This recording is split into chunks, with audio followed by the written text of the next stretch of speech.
गुरु प्यारी साध संगत जी, आज फिर से एक सुंदर सी साखी आप सभी को सुनाने जा रही हूँ। गुरु प्यारी साध संगत जी, हमें अपने दुख दर्द को कैसे इंसान के साथ बांटना चाहिए। अब इस पर कई लोगों के बड़े बड़े अलग अलग विचार हैं। कई तो कहते हैं कि अपना दुख किसी से बोलो ही मत, भगवान से बोलो। वो बात भी अच्छी है, लेकिन इतना सब्र एक इंसान के अंदर आना बहुत मुश्किल है, क्योंकि हम इस समाज के अंदर रहते हैं, इस धरती पर रहते हैं, लोगों के बीच रहते हैं। तो हम लोगों से ही अपना दुख दर्द बांटकर अपने मन को हल्का महसूस करते हैं। नहीं तो इंसान घुट घुट के मर जाएगा। अगर अपना मन का हाल किसी से ना कहे तो वो घुट घुट के मर जाएगा। तो आइए गुरु प्यारी साध संगत जी, आज जीवन की बड़ी सीख लेते हैं कि हमें अपने दुख का दर्द, जो दुख दर्द है, उसका हाल किससे बांटना चाहिए और किससे नहीं। और ये मैं क्यों आज आपसे साखी शेयर कर रही हूँ, इसका हमारे जीवन पर बहुत प्रभाव पड़ता है। गलत इंसान से अपने दुख को बांटना भगवत विमुख भी कर सकता है, यानी कि भगवान से विमुख भी कर सकता है। हमें हमारे भरोसे को ठेस पहुंचती है। जो हम भगवान पर विश्वास करते हैं ना, उस पर ठेस लगते ही हमारा विश्वास बिखर जाता है और कई बार हम भगवान से दूर हो जाते हैं। तो इसीलिए हमें इन बातों को ध्यान में रखना बहुत ज़रूरी है। तो आइए गुरु प्यारी साध संगत जी, सुनते हैं आज की ये बड़ी ही प्यारी सी साखी, जो आज हम सबके जीवन में बहुत से सुंदर रंग भर के जाएगी। ऐसे रंग जो हमें भगवान की तरफ चलने के लिए प्रेरित करेंगे, उनसे विमुख होने के लिए कभी मजबूर नहीं करेंगे। ये कहानी है गुरुकुल की। गुरुकुल में शिक्षा प्राप्त कर रहे शिष्यों में आज बहुत उत्साह था, क्योंकि उनकी 12 वर्षों की जो शिक्षा थी आज पूर्ण हो रही थी और अब वो अपने घरों को लौट सकते थे, अपने माता पिता से मिल सकते थे। गुरुजी भी अपने शिष्यों की शिक्षा दीक्षा से बहुत खुश थे और गुरुकुल की परंपरा के अनुसार शिष्यों को आखिरी उपदेश देने की तैयारी कर रहे थे। उन्होंने ऊंची आवाज में कहा, आप सभी एक जगह खड़े हो जाएं, एकत्रित हो जाएं, मुझे आपको आखिरी उपदेश देना है। गुरु की आज्ञा का पालन करते हुए सभी शिष्य एक जगह इकट्ठे हो गए।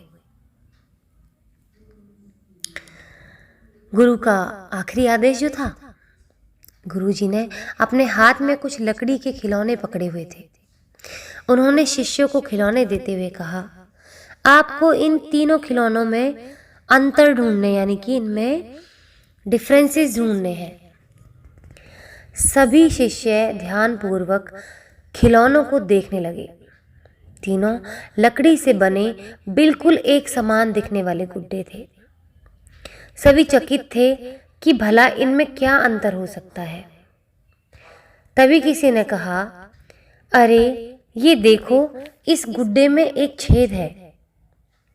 ये संकेत काफी था। जल्द ही शिष्यों ने पता लगा लिया और गुरुजी से बोले कि गुरुजी, इन गुड्डों में बस इतना ही अंतर है कि एक के दोनों कान में छेद है, दूसरे के एक कान में और मुंह में छेद है, और तीसरे के सिर्फ एक कान में छेद है। गुरुजी बोले, बिल्कुल सही। और इन्होंने धातु का एक पतला तार देते हुए, यानी कि गुरुजी ने अपने शिष्यों को धातु का एक पतला तार देते हुए उन सभी खिलौनों के कान में छेद जो था उसमें डालने के लिए कहा, और शिष्यों ने बिल्कुल वैसा ही किया। तार पहले गुड्डे के एक कान से होता हुआ दूसरे कान से निकल गया। जो पहला वाला गुड्डा था ना, जिसके दोनों कानों में छेद थे, अब उसके दोनों कानों से निकल गया। अब दूसरे गुड्डे के कान से होते हुए मुंह से निकल गया, और तीसरे के कान में घुसा पर कहीं से निकल ही नहीं पाया। तब गुरुजी ने शिष्यों से गुड्डे अपने हाथ में लेते हुए कहा, प्यारे बच्चों, इन तीनों गुड्डों की तरह ही आपके जीवन में 3 तरह के लोग आएंगे। पहला गुड्डा ऐसे लोगों को दर्शाता है जो आपकी बात एक कान से सुनकर दूसरे कान से निकाल देंगे, जिनको तुमसे कोई लेना देना ही नहीं है। आप ऐसे लोगों से कभी अपनी समस्या साझा ना करें, क्योंकि आपका जो मासूम मन है ना, वो ये चाहेगा कि आपकी बात पर वो सही राय साझा करें, जिससे आपका मार्गदर्शन हो। और जब कोई आपकी बात सुनकर अनसुना सा कर देता है तो आपके मन को ठेस पहुंचती है, आप दुखी होते हो।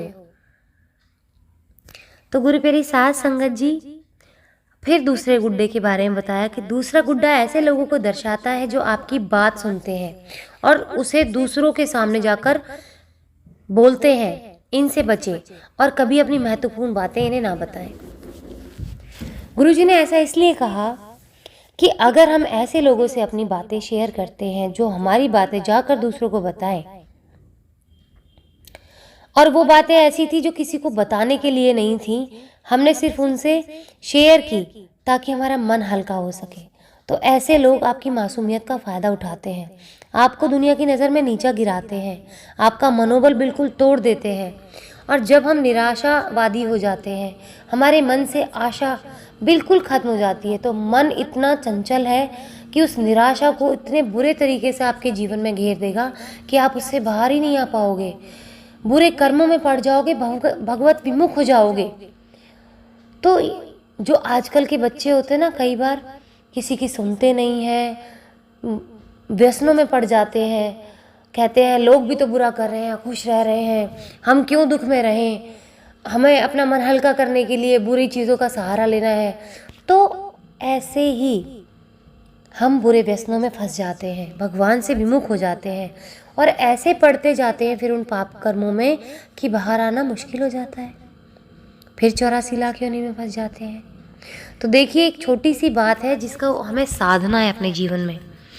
ये गलती मैं भी अब तक करती आई हूँ और आज मुझे इतने दिनों बाद ये साखी मिली है जो मुझे भी एक बहुत बड़ी सीख दे रही है। अब बारी आती है तीसरे गुड्डे की। गुरुजी ने कहा तीसरा गुड्डा ऐसे लोगों का प्रतीक है जिन पर आप भरोसा कर सकते हैं और उनसे किसी भी तरह का विचार विमर्श कर सकते हैं, सलाह ले सकते हैं। यही वो लोग हैं जो आपकी ताकत है और इन्हें आपको कभी नहीं खोना चाहिए। बिल्कुल परमात्मा का दूसरा स्वरूप होते हैं। ऐसे लोग जीवन में बहुत कम मिलते हैं और आजकल तो कलयुग है तो मिलना और भी मुश्किल है। तो सोच समझ के अपने दोस्तों का, अपनी संगत का चयन करें, ऐसे लोगों का चयन करें जिनसे आपको अपनी बात शेयर करनी है। तो तीसरे तरह के लोगों का ही चयन करें ताकि आप भगवत मार्ग से भटके ना। क्योंकि ऐसे लोगों के पास जब हम जाते हैं ना, गुरु प्यारी साध संगत जी, जब भी हम किसी भी इंसान के पास जाते हैं तो उसकी राय जो होती है ना, हमारे जीवन पर बहुत गहरा प्रभाव डालती है। अगर हमने गलत इंसान से राय ले ली तो हमारा जीवन बिगड़ सकता है। गलत लोगों से बात कह दी, उन्होंने राय भी नहीं दी और हमारी चुगली लगा दी, और या फिर बुरा भला उसमें लपेट के हमें बुरा प्रस्तुत किया, हमारी छवि खराब होगी, मन खराब होगा, शांति बिखरेगी। और जब मन की शांति बिखरती है, मन तो वैसे भी उसको शांत करना बड़ा मुश्किल है। जब एक बार अशांत हो जाता है ना, बड़ा मुश्किल है। तो ये अशांति जो आती है ना, आपकी शांति छीन के, फिर आपके लिए भगवान में ध्यान लगाना बड़ा मुश्किल हो जाता है। और हमारे लिए तो एक एक पल कीमती है, तो हम अपना एक पल भी क्यों वेस्ट करना है हमें। तो सोच समझ के काम करना है जीवन में। आज इसी के साथ इस सुंदर सी साखी को यहीं समाप्त करना चाहूँगी। मिलती हूँ आपसे अपनी अगली वीडियो में नई साखी के साथ। तब तक के लिए खुश रहें, सुमिरन करते रहें, सच्ची सेवा करते रहें।